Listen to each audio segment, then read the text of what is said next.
The kitchen counter was always a place of temptation. Every time I walked into their house, I couldn't help but imagine her lying there, waiting for me. Her smooth skin glistening under the kitchen lights, her body calling out to me. She was married. That never stopped me before. Something about the forbidden made it all so exciting. The sneaking around, the risk of getting caught, it only added fuel to the fire that already burned inside me. I'd known her for years. My wife and I used to be friends with her and her husband, but over time we drifted apart, not seeing each other as often as we once did. It wasn't until recently that our lives crossed paths again. She came over one evening with a casserole dish in hand. Her kind gesture marked the beginning of our affair. I could tell from the moment I opened the door that she wanted me just as much as I wanted her. The way she looked at me told me everything I needed to know. "You should stay away," she said softly as she handed me the dish. "I can't," was all I could manage to say in return. It wasn't long before we were exchanging text messages daily, each message more flirtatious than the last, until finally, we decided to act on our desires. Her husband worked long hours and rarely had time for her anymore. She was lonely and desperate for attention, which is why it didn't surprise me when she agreed to meet with me. We made plans for him to be out of town one weekend while my wife would be working late hours at a new job she recently started.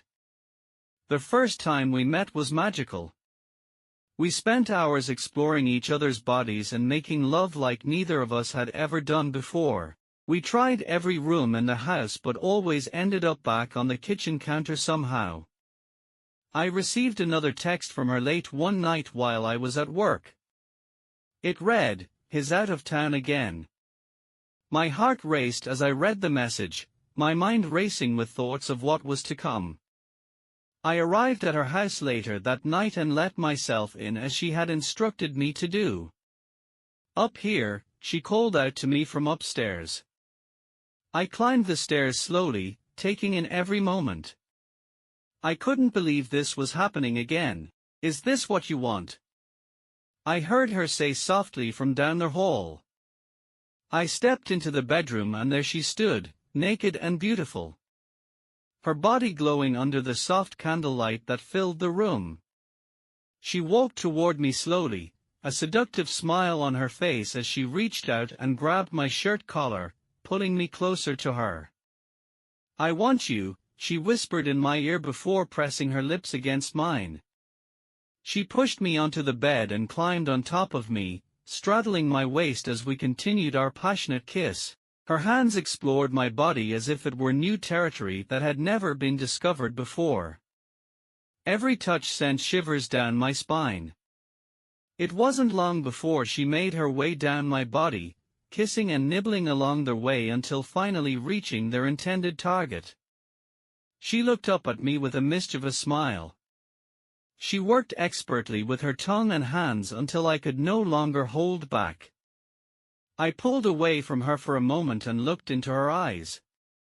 "I need you," was all I could manage to say before flipping her over onto her back. I wasted no time, both of us moaning loudly in pleasure. Our bodies moved together in perfect rhythm as we made love like only we could do. The passion between us was undeniable. We were lost in each other, nothing else mattered in that moment. It wasn't long before I could feel myself getting closer. I leaned down and kissed her softly on the lips as we both reached our ecstasy. We lay there for a moment, catching our breaths and taking in what had just happened. "I love you," she said to me softly, breaking the silence that filled the room. I looked at her, my heart skipping a beat. It was the first time either of us had said those 3 words to each other, and I knew in that moment that I truly meant it. "I love you too," was all I could manage to say in return. I climbed off the bed and began to get dressed. "Where are you going?" she asked me with a worried look on her face. "I have to go, my wife will be home soon." A look of disappointment crossed her face as she realized what I was saying was true. "We can't keep doing this," she said to me softly, tears welling up in her eyes. "I want more than just this.